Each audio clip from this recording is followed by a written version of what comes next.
Simon and Carol seemed like the perfect couple, but frequent business trips and a thirst for attention ruined their marriage. When Carol became obsessed with revenge for her husband's alleged infidelity, Simon revealed her secret plans. I'm not an unintelligent person. I understand many of you might disagree once you realize the circumstances I was in. I was overly confident in my perception and insight. If that had truly been the case, things would have unfolded very differently. From the start, I knew Carol was determined. When she wanted something, there were few things she wouldn't do to achieve it. She downplayed this trait while we were dating, almost making her single-minded pursuit of a goal seem admirable. I suppose when she decided she wanted me, she chased me with the same fervor. It was certainly flattering to be pursued, but there was more to it than that. She was very attractive, intelligent, and had a wide range of interests, making her enjoyable to be around. Honestly, she had a great physique, though that alone wouldn't have impressed beyond a first glance if she hadn't had everything else going for her. She loved to showcase her physical appearance. Her wardrobe followed the slot approach, short, low-cut, and tight. A significant part of Carol's experience when going out was being noticed and admired by other men. I think she felt even more thrilled when she received envious looks from other women. She meticulously watched her diet and exercised diligently to ensure she remained an object of interest. No amount of reassurance from me could convince her she was still attractive. She needed external validation. The early years of our marriage were filled with fun. Carol loved to travel, and I had no major objections, so we did. She handled the research and planning, which was actually nice to let someone else take charge sometimes. She also organized and insisted on going to the theater. Plus, what man wouldn't gladly accompany a woman who not only watched any sport I chose, but could also discuss it knowledgeably? Our marriage was still strong, but our happy, contented married life was disrupted when I took a job with a computer consulting firm that began requiring frequent out-of-town travel. There was nothing we could do about it. Jobs were scarce, especially good ones, and we couldn't cover the expenses on Carol's income alone. Although we didn't have children, it was part of our plans. However, we agreed it would be unfair to place most of the responsibility on Carol while I had to spend so much time away, so we postponed expanding our family. I can't recall many of the nights on the road with any clarity. They blend together. The memory of one night might just be fragments from many nights mixed up, like the night I saw two stunning young blondes showing off at a Red Lobster. Nobody needs to visit the bathroom that frequently during one meal. They walked slowly and swayed. I had time to observe everything. I arrived before them. After placing my order, I sat alone at my table waiting for my meal. I was by myself. I had no book to read or dinner companion to engage in conversation. I was left alone with my thoughts. I wondered how many people were watching me, thinking this was the loser's special night out. No one else was eating alone. They all had someone to talk to. People would laugh, point at each other, maybe even touch as they spoke. Sometimes, I would catch someone looking at me. Were they judging? Did it matter? I knew I wasn't a loser, but I felt extremely lonely and isolated. As they passed by, the blondes would glance sideways, as if making eye contact might transfer some of whatever made me alone onto them. After dinner, I attended a minor league baseball game. I love watching baseball. Each game consists of thousands of small details. I sat among couples, groups, and families. Whatever their interest in the game, they shared the experience. They could have been sharing something else, but it didn't matter. Sharing the experience made them feel connected, knowing they had each other to rely on and care for. That wasn't my experience. It was just me and the baseball. I'm not even certain I watched that game the same night I saw the two girls. I'm not sure which city they considered home. Time on the road was mostly a monochrome collage of meaningless moments. When you're happily married and frequently traveling, the hollowness of the experience becomes quite apparent. You might call your wife each night, but the conversations about your day are mundane. For example, you might say, "I had lunch alone, returned to work, and realized that a lot of sales data can be shared with the marketing team." Or you might mention, "I dined at a restaurant last night and then went back to my room to watch TV." When you ask her about her day without you, these superficial interactions don't truly strengthen your relationship. At best, they keep the relationship barely holding on. At least she has her friends back home while you remain alone. During your travels, you're likely to encounter some attractive and engaging young women, but dating them isn't an option. Even if they were interested in helping alleviate your intense loneliness, it wouldn't be fair to them since the relationship would have no future, and it wouldn't be right to your wife. This is the untroubled life of a road warrior. Occasionally, you might visit the hotel bar for a drink, not because you want to drink, but because being surrounded by lively talking, laughing people serves as a better reminder that there's a world outside your isolated room where you might one day engage, rather than staying locked away. Sometimes you might have the chance to dance with someone, providing a refreshing change and a chance to engage in conversation. It doesn't have to lead anywhere, and it won't, but it offers human contact. Perhaps I'm exaggerating a bit. I recall 3 specific evenings that stand out clearly from the many indistinct nights. Carol had noticed how being away affected me.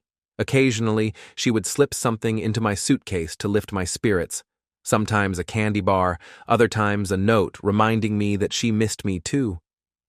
On one trip, she included a note promising a surprise. It was my 3rd week in Chicago, and I was having dinner at the hotel restaurant. As I waited for my onion soup, observing the other diners and contemplating what they thought of the lonely man, a woman's voice caught my attention from my left. "Simon Newsom." I turned to see an attractive brunette, around 5'4", in her early 30s, slightly overweight, but still close to perfect. She wore an engagement and wedding ring on her left hand's 4th finger. Silly, right? I'm definitely not available, but my glance to check was almost automatic. "I'm sorry I can't place your face. Do we know each other?" "No, we don't. I'm Annie Carson. My old friend Carol Newsom asked me to have dinner with you tonight. That wasn't her name when we were college friends, but I hear she's married to a good-looking guy now. Mind if I join you?" "Of course not." I was taken aback. "Carol mentioned that you often eat alone and wanted you to have some company for once." "Wow, she's something special." "Yes, she is. You're a lucky guy." "Incredible. I think this is the best gift I've ever received." "You don't know the half of it. She kept pestering me until I changed my entire schedule to meet you here." Carol doesn't know how to take no for an answer. No, she doesn't. It took her 5 phone calls to make this happen. It's nice to know how much she cares about me. She does. By the way, you have a nice smile, Simon. Make sure to tell Carol that. She gave you that smile. You didn't have one when I walked in. I need to thank her properly when I get home. She mentioned that. She said she'll be waiting in her little black nightie for you to thank her when you return. An attractive man approached our table. I'm not interested in men, but I can tell the difference between attractive and ordinary. "Simon, this is my husband Richard." I stood up and we shook hands. "You seem surprised, Simon," she said. "Did you think your wife was going to set you up with a beautiful temptress while you're lonely and far from home?" She laughed. "Richard is here as our chaperone. You didn't have any inappropriate thoughts, did you?" "Of course not. That never crossed my mind." I stammered. You get flustered so easily. Carol was right. That evening was one of my best on the road, simply having dinner with Annie and Richard. It wasn't just that I enjoyed their company. Carol had thoughtfully arranged it. I made sure to thank her profusely when I returned home. On another trip, a memorable event happened. I had just wrapped up a swing dance with a woman in her 40s whose husband seemed more interested in drinking than dancing. Both of them appreciated that I had danced with her, though for completely different reasons. "It's wonderful to dance with an attractive young man," she remarked to me. "I'm not that young, and you're not that old. You appear like you've only recently graduated college." "That comment makes me think you might have had a bit too much to drink," I responded with a laugh. It was a charming laugh. "I'm 35. College feels like ages ago." She glanced back at her inactive husband. "If I were a few years younger and didn't have Fred here, I'd give you a night to remember. I'm married, and it has already been memorable." She let out a long, satisfied sigh. "Your wife is a lucky woman. With lines like that, you could pick up anyone you want.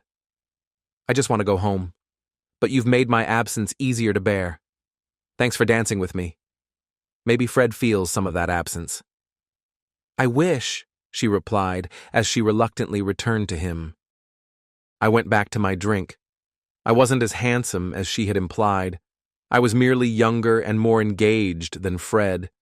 I wasn't unattractive, but I was nothing extraordinary. The only notable thing about me was that I had a decent physique. When I was traveling, working out in the gym helped me forget my loneliness, so I did it frequently. The side effect was that I had enough lean muscle to enjoy a lot of restaurant food without gaining much fat. I looked up from my drink and noticed a lively redhead holding a drink and moving purposefully toward me. Some fortunate guy was about to receive some delightful attention. It turned out to be me. "Hi, I'm Sandy." She extended her hand to shake mine. "You're a good dancer. Would you mind if I sit and chat for a while?" Mind? She was the most stunning woman I had ever seen during my time on the road. She was like something out of a dream.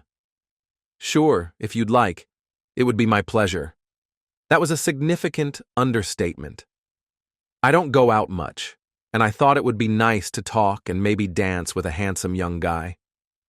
Okay, I needed a mirror. Either I was in someone else's body or someone had labeled me as a young guy. She was no older than 25 and could have had any man in the room. I even think she was attractive enough to wake Fred from his inactivity. Why was she interested in me? Well, you're in luck. I know how to both dance and converse, sometimes at the same time. And I have a sense of humor too, just the type of guy I'd like to spend some time with. As she spoke, she briefly touched my hand. I didn't know how to react. It didn't make sense. If she had known about my intelligence, humor, and charm beforehand, perhaps she could have had a genuine interest in me. But based purely on appearance, without knowing anything else about me, I couldn't understand why she was interested. There were several younger, more attractive men in this bar. How did she choose me? My curiosity and doubt led to a silence that seemed it might drag on. She saved the moment. "Why don't we dance?" I stood and offered her my hand. We moved to the dance floor for some swing dancing. After the dance ended, the house band switched to a slower tune. I tried to head back to the table, but she held onto my left hand and placed her left arm around my neck. All right. I can dance slow. Sandy didn't seem to realize that this was just dancing. She moved her head toward me so that her right cheek rested against mine. She released my left hand with her right and moved it around my neck as well. She drew herself closer, and suddenly I felt as though I had grown breasts, but in the wrong place. When she swayed her hips closer, it stopped being a dance and turned into frottage. It made me very uncomfortable, especially as I realized that if this continued, I might react inappropriately. Thankfully, the song ended before I gave in, and I managed to return to our table with her still holding on to me. If I had been single, we would have immediately left together for my room. I would have given in to her irresistible beauty and disregarded caution. But I wasn't single, which was a significant obstacle for me. You know my name, but I don't know yours. There can be something exciting and dangerous about that, but I think I'd prefer to know your name if you're willing to share it. If she had ended the sentence with withal, I would have thought she was quoting Shakespeare. I'm Simon. I find you very attractive, Simon. Why? Maybe she was just a hot single woman looking to hook up. But the question remained, why me? My intuition had been triggered. There was something off here, even if I couldn't figure out what it was. In the meantime, I had nothing to lose by accepting the compliment. Thank you. That's very kind of you. I'm very serious, Simon. She took my hands in hers. I'd like to spend the night with you. Why? Am I some kind of fool? A stunningly beautiful woman wants to spend the night with me, and my reaction is to look around for a hidden camera. It didn't matter anyway. Even if my intuition hadn't been triggered, there was a predetermined outcome to this invitation. I'm attracted to you too, Sandy. Hell, so is every man in the room and probably quite a few of the women. But I'm married. I understand. I noticed the ring. Clearly, you're staying here alone while you're away on a business trip. It's just a temporary thing. She won't ever find out. What's the harm in it? I will find out. It's wrong whether she knows or not. Take it easy. You're out here by yourself, spending so much lonely time traveling. You deserve a distraction, and I'm sure I'd have a great time too. I'm sorry, Sandy, I can't. Actually, I'm not even truly sorry. It's just not something I can do. Anything you desire, Simon. Any way you want it. I can be unforgettable. She spoke both genuinely and enticingly, clearly knowing how to appeal to a man. There was a strong chance she had never been turned down before, until now. I made promises when I got married, and one of them includes situations like this, Sandy. When I give my word and I'm capable of keeping it, I do. You are undeniably the most beautiful, sensual, and alluring woman I've ever met, including my wife. But this is something I won't do. God knows I'll remember the chance I let slip, but I won't go through with it. She appeared genuinely surprised, yet there was something in her reaction that seemed somewhat pleased. I couldn't quite explain it, but that's what I perceived. Of course, I've been mistaken before. I'm sorry to hear that, but I understand. Your wife is truly fortunate. You're the second woman to say that tonight. Could I get a testimonial to take home? She laughed delightfully. Don't worry, I'll include it all in my report. She also had a sense of humor. You'll need the correct spelling of my name. As enjoyable as our exchange was, I excused myself to return to my room. Now my only dilemma was whether to tell Carol about what happened. If she found out, my excuse for not telling her would be that nothing occurred, and she wouldn't have believed me anyway. Why would such a stunning woman be interested in me? If I did tell her, she might tease me. She could question Sandy's attractiveness and accuse me of trying to flirt. It turned out to be an easy decision after all. To an outsider, it likely seemed like Carol was the dominant partner in our relationship. On reflection, it probably seemed that way to Carol as well. She usually got her way. It wasn't that I lacked the courage to stand up to her. It was that the issues we disagreed on were generally more important to Carol than to me. For instance, I don't know why, but I can't stand the color green in a home. It's beautiful in a forest, but I don't think it suits indoor spaces. Despite knowing this, Carol was set on having a lime green love seat. To me, it was an ugly green sign of poor taste. But it made her happy, and since I was often away, I decided to accept it. I must have seemed even more spineless when it was time for Carol to replace her car. I drove a Honda Hybrid because I believe that since we're moving away from fossil fuels, we have a responsibility to minimize oil usage. Carol, on the other hand, wanted an SUV, specifically a Ford Explorer. She argued that the planet could handle it since I was driving a hybrid. For me, it wasn't just about fuel efficiency. SUVs make driving more dangerous. Their size makes it hard to anticipate and navigate potential traffic issues. I was passionate about both matters, but ultimately chose to concede, even if it meant paying a personal price, because I realized that others would continue buying such vehicles regardless, and my sacrifice wouldn't make a difference. As I mentioned, Carol was persistent when she wanted something. However, to her surprise, she found out I wasn't entirely submissive.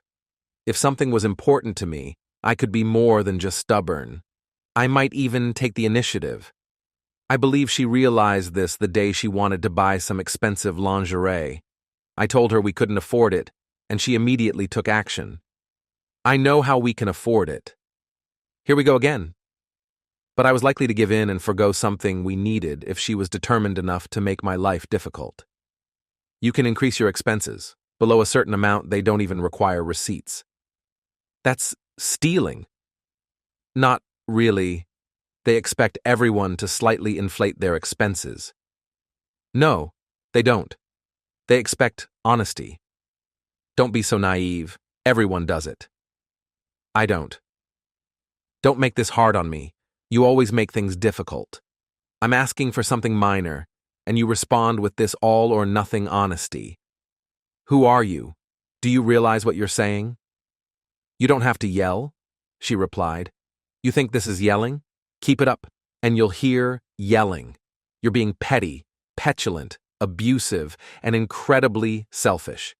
Some people live their lives based on their beliefs, and you want me to abandon mine for a fewing nightgown? I know how you can afford to buy it. Divorce me and get enough in the settlement to buy whatever you want. You're always pushing boundaries, Carol, and this time, you've crossed the line. What are you, a teenager? Calm down. It's not that important. Geez, don't start talking about divorce over a nightgown. Let's not escalate the argument. Where did divorce come from? When you tell me I have to compromise my beliefs to make you happy, the only logical response is that you'll have to be happy without me, because I won't do it. I'm sorry I brought it up. I wasn't thinking clearly. Naturally, I wouldn't want you to compromise your beliefs. I just didn't see it that way. Please, let's not focus on material things. They're not as important to me as you are. This behavior was unexpected. We had a lighthearted moment that helped ease the tension. Laughter seemed to resolve the situation. Later, I reflected on the argument. It surprised me how far we both were willing to go to prove our points. However, it became clear that these conflicts were minor compared to the bond we shared. I realized that the important thing was understanding each other's boundaries and learning how to navigate our disagreements respectfully. Carol and I spent our weekends enjoying each other's company. Whether it was watching movies, visiting museums, playing games, or enjoying dinners together, we cherished those moments. I valued her companionship, intelligence, and generosity. Despite the occasional disagreements, I thought we were happy, and for the most part, I believed I was right. One weekend, during a conversation, Carol brought up an unusual topic, likely inspired by something she heard from her colleagues. She asked, "Do you think couples benefit from being more open in their relationships?" I paused, considering her question. I believe every couple should define their own boundaries. For me, loyalty and trust are most important. She nodded thoughtfully. I agree. It's just something I heard, and I wanted to get your perspective. I smiled. As long as we respect each other and communicate openly, I think we'll be fine. The topic shifted, and our day continued without any tension. I appreciated her willingness to share her thoughts, and it reinforced my belief in the importance of mutual respect in a relationship. These discussions, though occasionally challenging, were part of what made our connection strong. I needed a clearer understanding. Had I completely misinterpreted things? Is this merely a fantasy, Carol? Is that why I was overreacting? I wouldn't want you to hesitate in sharing your fantasies. They're just thoughts in your mind. It's not like you act them out. Everyone has fantasies. Oh? What's your fantasy? The same one that most straight men have, wanting to be with two women, one of whom is you, but I would never do anything to turn it into reality. No, you wouldn't. And it wasn't a fantasy. I told you I was just kidding around. But if it helps you feel better, I'll burn my bra. That's not the solution to every issue. I'm just kidding. Without any strong evidence to the contrary, I let the matter go. It was a Friday night in Evansville, Indiana, and I couldn't catch a flight until the next morning. This was my 4th consecutive week on the road, and I was relieved to finally have a week at home. I was not only exhausted, but also in pain. For the past 3 days, I'd been suffering from a toothache, and today I had obtained a prescription for Percocet and an antibiotic from a local dentist. Pain drains my energy and clouds my judgment, making it harder to concentrate. With my work completed, I was having dinner at the hotel's restaurant. It wasn't that I wasn't hungry, but I needed to take the Percocet with a meal. Suddenly, a pair of female hands covered my eyes from behind, and I felt breasts pressed against my back.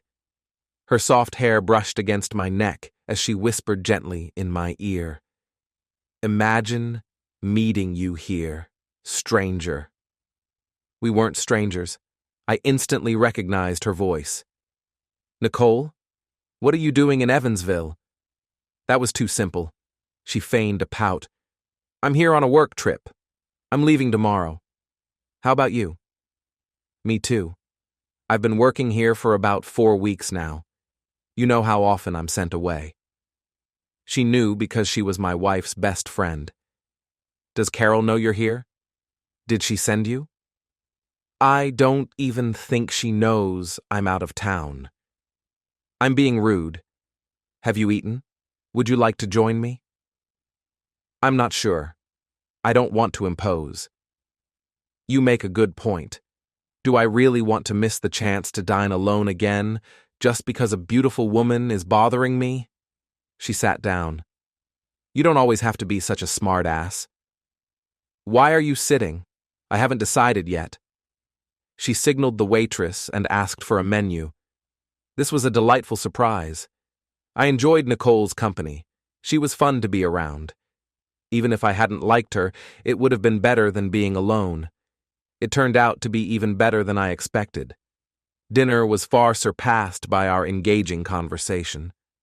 I hadn't been particularly interested in Carol's fantasy, but now I had one of my own. Had Carol sent Nicole just as she had sent Annie, so I could have another enjoyable evening on the road? What a considerate wife I had. After dinner, I had a Black Russian, and Nicole ordered a Manhattan.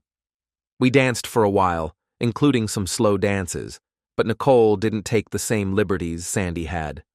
Eventually, we returned to the table and each ordered a cup of coffee. "Nicole, I've really enjoyed spending time with you tonight. It felt like a wonderful first date.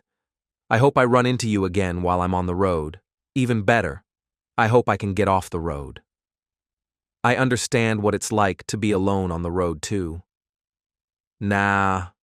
You're single and attractive. I bet you don't have many solo dinners." "Well, I didn't think so. Excuse me for a moment. I need to use the men's room." "I think I'll head to the ladies' room." I stood up to pull her chair away, but she waved me off. "I need to find something in my bag, and then I'll go. Don't worry, I'll be back." Nicole returned about 5 minutes after I did. It reminded me how lonely the night could have been. "Do you take sugar or cream?" "Sugar," I replied.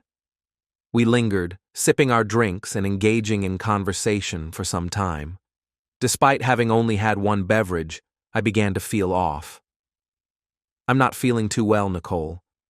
Maybe I should have avoided alcohol after taking the Percocet. I totally skipped reading the instructions.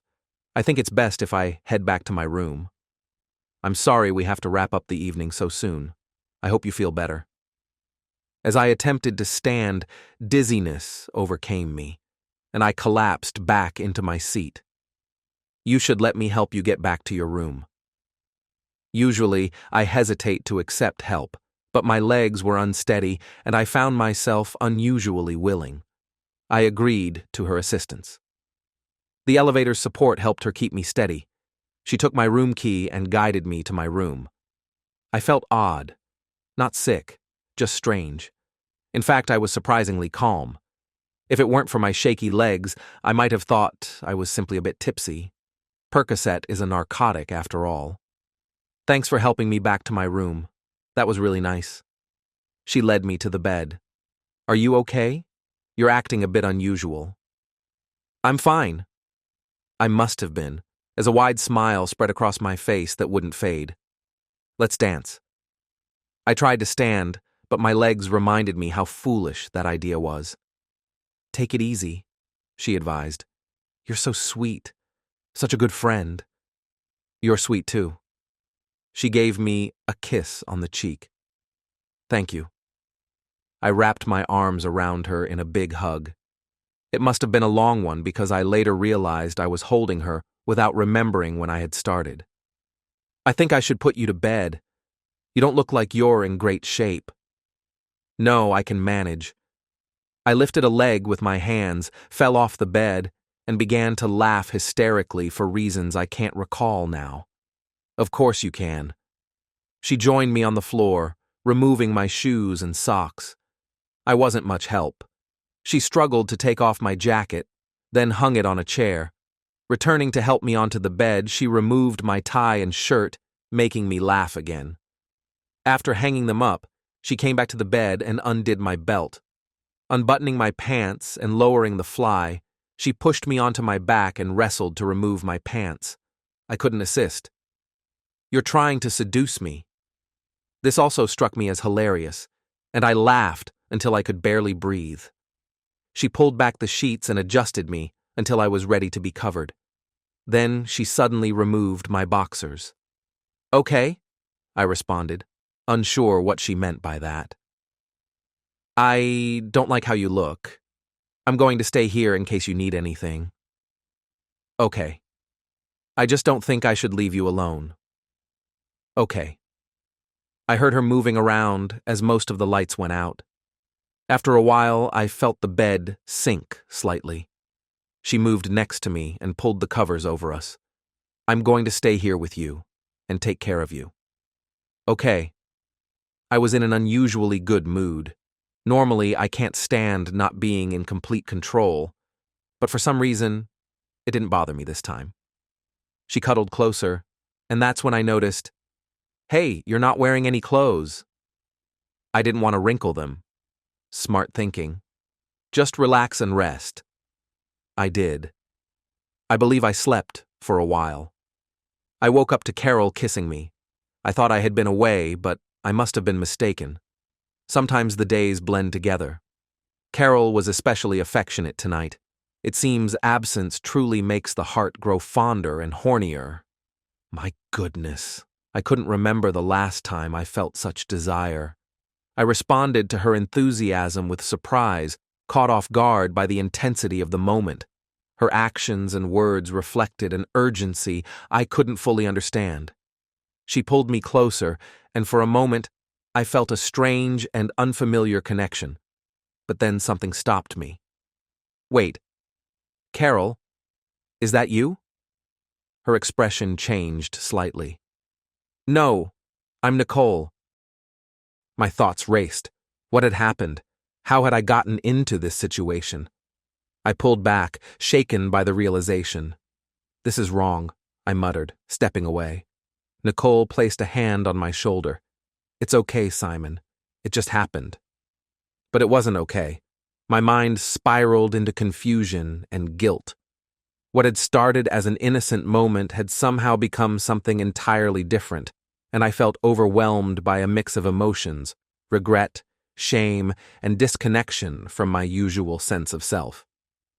I need to leave, I said, gathering my things quickly. Nicole didn't try to stop me, but her expression showed both disappointment and understanding. "Fine, I'll agree to let you watch." Her disappointment was more evident than anger. "At least you acknowledge my right to retaliate." That's not what I said at all. There's no right to do something wrong. I merely stated that I had no right to hold it against you. Even though I've harmed our relationship, I believe your plan will only worsen things. I'll inform you when it's time to leave. You'll recognize the moment because you won't receive any until then. Something felt off about the situation. It wasn't that her intentions were wrong. Of course, they were. It was the overall circumstance that seemed unusual. She took 3 days to decide on her next move, despite previously telling me that if she ever caught me cheating, she would seek revenge. Why the delay? Perhaps she needed time to muster the courage to follow through. She had been quite adamant about me watching, mentioning it before. Although she appeared disappointed that I didn't concede, her attitude before and after was angry. How long would I be cut off? She had used this tactic before to get her way. If her revenge was imminent, it might mean she had someone in mind from the start. Additionally, she hadn't addressed any of my arguments, which was typical when she wanted something. In other situations, she would thoughtfully consider my perspective and sometimes even agree with me. I only had unclear evidence and a bad intuition about the situation. I decided to gather more information to understand what was truly happening. Maybe she was planning to fake cheating to teach me a lesson. But then, why would she insist that I watch? Unless she expected me to persuade her otherwise. Perhaps her mention of revenge was just talk. Maybe she had already planned everything and was waiting for the right moment to be with him without being blamed. Perhaps she was having an affair while I was away and was staging this scenario so that if I caught her later, she could claim it was a one-time mistake with her revenge partner and apologize, assuring it wouldn't happen again. It could be something so twisted that I couldn't even imagine. The only way to know for sure was to record her conversations and observe her behavior.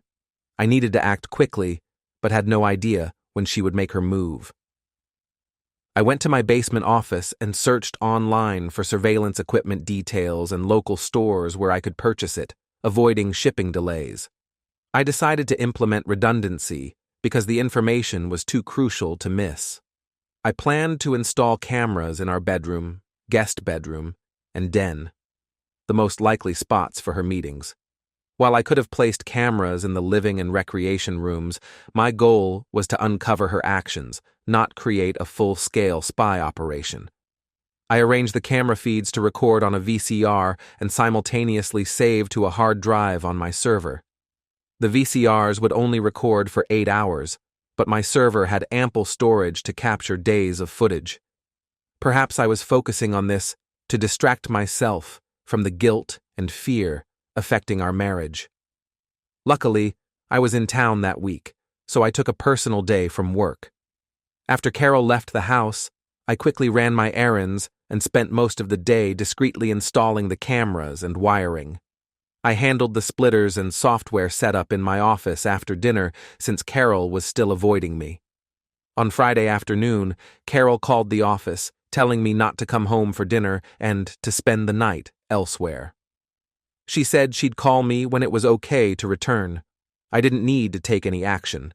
The software was already set up on my network, and the recordings would be triggered by motion. This wasn't an adventure. It was a necessity to understand what was happening. I went out to dinner and then to a motel. As I sat in the room staring at the blank TV screen, I questioned my actions. What kind of man would let his wife do what Carol was doing? A coward, someone who didn't deserve emotional consideration. Frustrated, I grabbed my keys and rushed out, determined to go home and put an end to this. I intended to confront him and throw him out. I almost started the car but hesitated. What would I say to Carol? If you cheat on me, I'm leaving you. But then I'd also have to say, If you don't forgive me for cheating, I'm leaving you. The contradiction was ridiculous. Her method of cheating was more hurtful, yet I shouldn't have to seek forgiveness while she shouldn't. There was more to consider. Even if I managed to assert my authority tonight, what would prevent Carol from doing the same whenever I was away? I couldn't quit my job to monitor her constantly. Neither of us could live like that. Then she might reveal what she did, differing only in that I hadn't intentionally stayed away. Or perhaps she wouldn't tell me, continuing her actions until she was eventually caught. I removed the key from the ignition. Confronting her that night wasn't the answer. At best, it would delay her revenge. At worst, it could severely damage our marriage. I got out of the car and returned to the room without any viable solution. I tried watching TV but couldn't focus, overwhelmed by anxiety.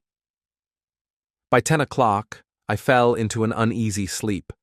I woke up at 8, still feeling unrested despite the hours. After getting dressed and having breakfast, Carol called my cell just after 9, sounding cheerful and almost excited. "You can come home now. I'm going shopping for the day and won't be back until late afternoon. You're going to have a good night, big guy. See you later." She didn't wait for a reply. To her, the situation seemed resolved. Maybe it wasn't entirely true. I checked out of the motel and drove home. I settled in front of my computer and reviewed the VCR recordings. Only the bedroom's VCR had captured any noteworthy footage. It hadn't been recording the full 8 hours, so I suppose they managed to get some sleep. A new problem presented itself, one I hadn't anticipated. To fully grasp what was happening, I needed to watch something I had previously refused to observe. The idea was unpleasant, and I felt nauseous even before beginning. I might be able to watch the entire tape while Carol was away, but I preferred to avoid that ordeal if possible. Instead, I decided to view a few segments to see if they provided enough insight. I rewound about an hour and started the tape. Right away, I encountered an unsettling scene. Carol was interacting closely with someone, and their exchange appeared personal and intimate. Her enthusiasm was evident, but I couldn't make out every detail of their conversation. I caught myself muttering, "I can't believe this." I dashed to the nearest bathroom, managing to slow down just enough to avoid hurting my knees when I hit the floor.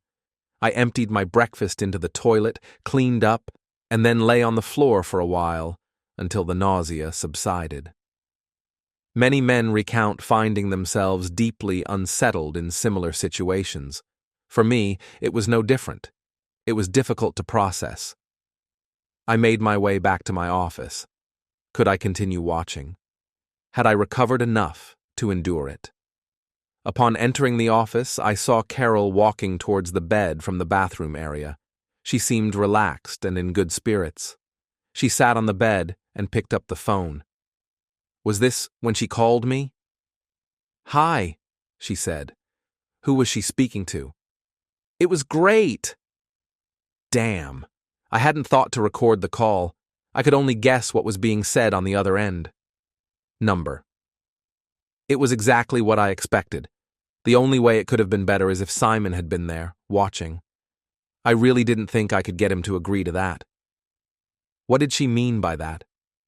I don't know. Simon is often out of town, but I don't think I want the stress of keeping secrets. Was she talking to him? I understand. Thank you. None of this would have been possible without you. I don't suppose you could involve Simon again, could you? She laughed softly. Nicole? Could she have been part of this as well? The situation seemed to grow more complicated the longer I watched. Well, I feel amazing. How about we go out for a day of shopping? Simon has no reason to object to me spending money. What do you think? Great. I'll call you and Simon when I'm ready to leave. The tone of her voice struck me as playful. Carol ended the call and headed back to the bathroom. When she appeared on the screen again, she was preparing for her shopping trip. She seemed unusually friendly with Nicole, considering past conflicts between them. Could this situation have involved more than I realized? The pan eyes in my bag, Nicole had packed them. She must have placed them there intentionally. Was she trying to deceive me again? There seemed to be more to this situation than I had understood, but the full picture remained elusive. I'm not foolish. I'm sure many of you will disagree once you grasp the circumstances I was in. I was overly confident in my perception and insight, only to realize I'd been made a fool of. I didn't expect to uncover everything by simply questioning Carol. She was too adept at manipulation. Success would require careful planning, so I dedicated the day to preparing. Just before 5:30, I noticed Carol's car arriving in the driveway. Without hesitation, I called her. "Hello? Nicole, something's wrong with Carol. I need you to come over immediately." "What's going on? What?" I ended the call. It was certainly dramatic, but I needed her assistance to reveal the truth, and wasn't sure I could convince her to help otherwise. Soon, I heard the back door unlock. Carol entered with her arms full, placing her packages on the kitchen table. "You look incredibly serious for someone about to have a great night." She seemed like she was in a great mood, as though she'd just received some fantastic news. "Come sit down. We need to talk." Her expression quickly changed. "What is this about? You're acting strange." "I've been thinking about our situation. We've both made mistakes, and it's time we address how to move forward. Communication is key here." She looked uncertain. "What exactly do you want to talk about?" "I want to understand where we stand. It's important for us to be honest with each other and figure out how to rebuild trust." Her tone softened slightly. "I didn't mean for things to escalate like they did. I wanted you to know how much it hurt." "I understand. I've reflected a lot on my own actions, too. I want us to grow from this, but we can't if we're not willing to be transparent about our feelings." She nodded, though she still seemed hesitant. "So, what do we do now?" "We work together to fix what's broken. It won't be easy, but I believe we can get through this if we're both committed." The conversation ended with both of them agreeing to approach things with a fresh perspective, focusing on rebuilding trust and understanding in their relationship. "You just said, 'Hey Bob, doing anything Friday? I'd like you to spend the night at my house and have intimacy in my marital bed.' No preparation? No introduction? He's a really nice guy to accommodate you on such short notice. His name is Frank, and it wasn't like that. What was it like? I'd rather not discuss it. I need to tell you, Carol, and I'm not proud of this, but I've gathered some evidence about our situation. Be cautious about what you lie about. Cheating like this was cruel and spiteful. I think I can move past it, but if I can't trust you, our marriage has no foundation to rebuild. There are certain lies you might tell that I'll recognize. Since you don't know what I know, you're taking a significant risk if you don't tell the truth. Are you saying you'll leave me because of what you did?" "I'm saying I will leave if I can't trust you after this. If I can't trust you, how do I know you won't harm me in my sleep? I would never do that." "But the question is, what would you do? How far would you go?" I saw Nicole's car arriving. "Did you and Nicole plan for me to be unfaithful with her?" "You're crazy." "Maybe, but you didn't answer my question. And before you respond, remember, I might have the evidence. I'm also going to confront Nicole about it." "She won't talk to you." Perfect timing. The doorbell rang. "That's her now. Let's see if you're right. Why did you call her after you were done with Bob?" "Frank, I didn't." I was moving toward the door when I said, "Would you like to consider a different response? How did you manage to go shopping with her?" "Actually, I did call her about that. What I meant was, I didn't call to discuss it," she replied. Nicole hurried past me into the living room. Carol, are you all right? Simon mentioned something was wrong. I didn't allow her to respond. Nicole, when did you and Carol begin planning this? Carol interrupted. What are you trying to do? Carol, quiet down. We're going to figure this out, I asserted. She wasn't easily discouraged. You have some nerve trying to stir this crap in my damn house. If we don't sort this out, it will remain just your damn house. You can do whatever you want here, without me. Either my anger or that possibility seemed to silence her for the time being. The problem with Carol is that we're having a crucial marital discussion. Nicole, when did you two start planning this? I inquired. Planning what? I don't know what you're referring to. How did your underwear end up in my suitcase? It was simply a mistake. I put them in the wrong one. How dumb do you think I am? I admit I've been a complete fool in this situation for a while, but I'm not that naive. Just one pair? You packed the bags at the same time? You told me you packed in your room and then returned to help me with mine. Well, Nicole was at a loss for words. Why is it, I emphasized while reviewing my notes, none of this would have been possible without you? Both of them seemed taken aback. Oh, you didn't consider that I might have had the phones tapped. Logically, this didn't add up. If I had been recording the call, I would have both sides of the conversation, which is hard to analyze in the panic of being caught. When did you start planning this? I demanded, indifferent to who would respond. The silence stretched on, though it was likely less than a minute. I waited, feeling that speaking first would cause me to lose my advantage and the truth forever. Around 5 months ago, Nicole whispered barely audibly. Nicole, Carol interjected. You heard him. He knows. We'll only make things worse if we lie. Nicole is right. I can't promise I'll stay with you no matter what I find out, but I do promise I'll leave if I don't get the truth. What was the plan? I was going to try to get you to seduce me and then leave some evidence for Carol. Nicole! Did Carol still think she could keep it all hidden, or was hearing it aloud just a shock? Carol, isn't it clear by now that I figured it out? She knew where to find me just like Annie did. She left evidence in what I now see as an obvious manner. Let everything come to light. Did Nicole help you with this information? Yes. So, Carol, you've been planning with Nicole for 5 months to involve Frank, and some time before that, you devised the plan? She was silent now, her demeanor resigned. Yes. Why go through such an elaborate scheme? Why not simply cheat while I was away and hide it from me? I thought you'd leave me if you discovered it. And this is better?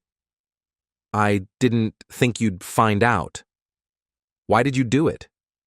I didn't think you'd find out. Is that a valid reason? Frank has been flirting with me for a long time. It made me feel attractive. You were always gone, and he was always there. He gave me a lot of attention and kept trying to win me over even though I kept rejecting him. It made me feel special. Being pursued was so exciting. It reminded me of how much fun I had dating around before we met. I guess I finally let it affect me. I wanted to see if I was missing something. I wanted to feel the thrill of being desired.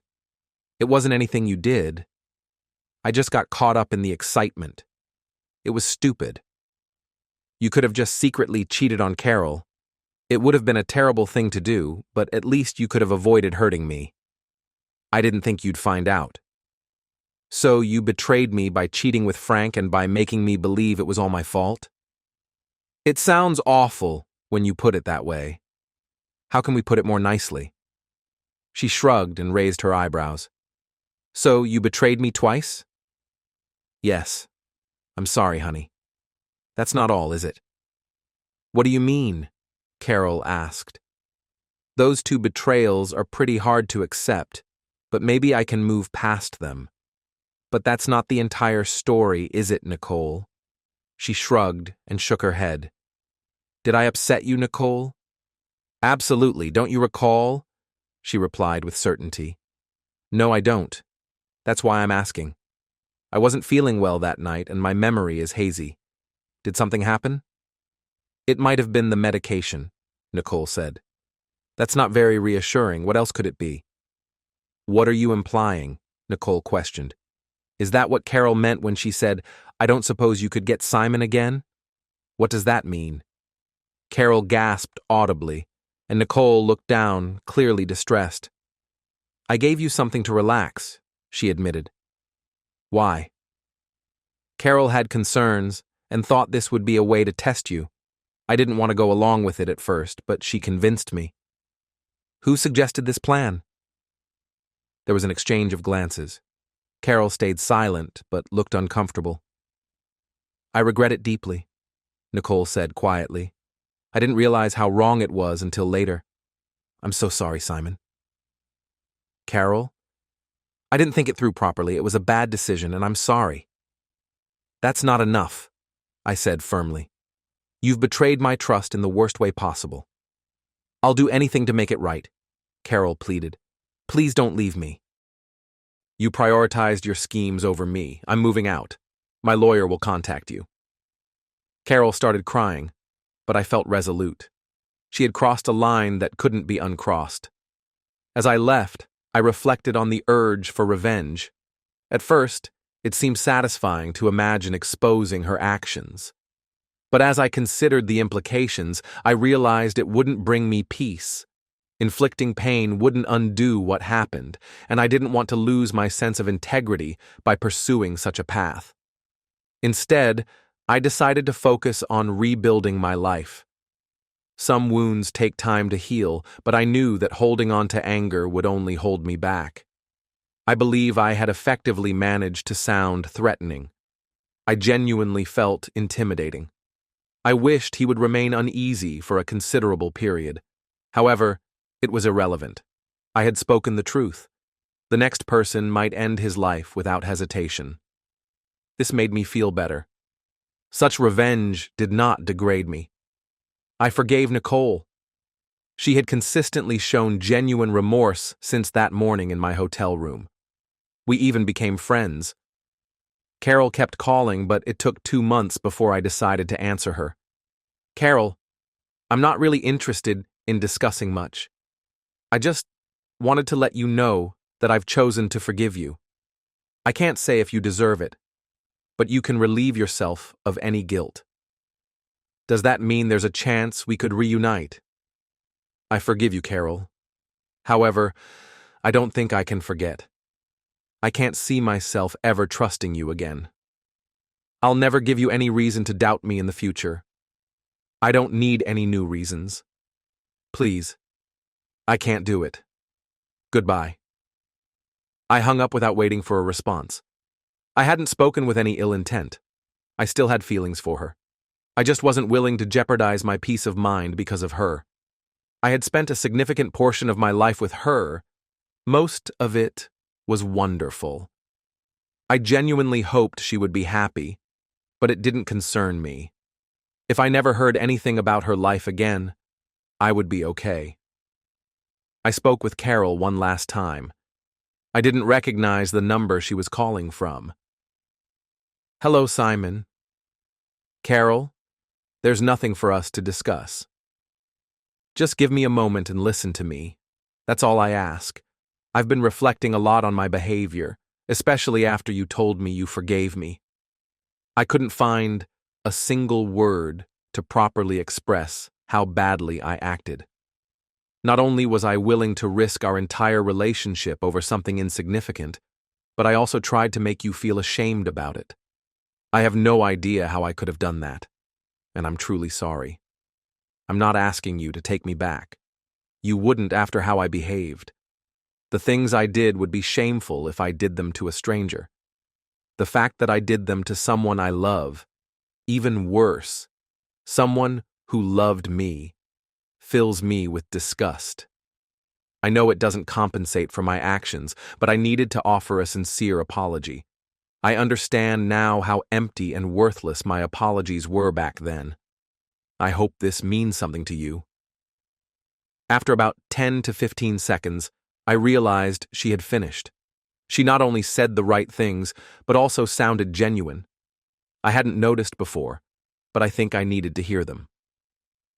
Thank you, Carol. Neither of us had anything else to say, so we ended the call. Sometime later, Nicole informed me, without being asked, that Carol is unhappy. She doesn't go out much, and they rarely spend time together anymore. It's unfortunate, but it's not my concern. I had achieved what I initially thought I wanted. Carol's unhappiness. It wasn't fulfilling. How pathetic would I have felt if I had gone out of my way to cause it and then felt unsatisfied? The worst form of revenge I could have inflicted on Carol was making her lose me and realizing how she had caused it. I had loved her, but I suppose I always knew this about her. Her combination of other positive traits had distracted me from a character flaw significant enough to make her abandon her marriage for a fantasy. I no longer date women like her. I seek a woman with a kind heart. There are other qualities I value, but that one is a deal breaker. I also changed careers. Carol's deceit helped me transition into security and surveillance before the computer software market collapsed. I now get to stay home most of the time. I fully believe that someday there will be someone to stay home with.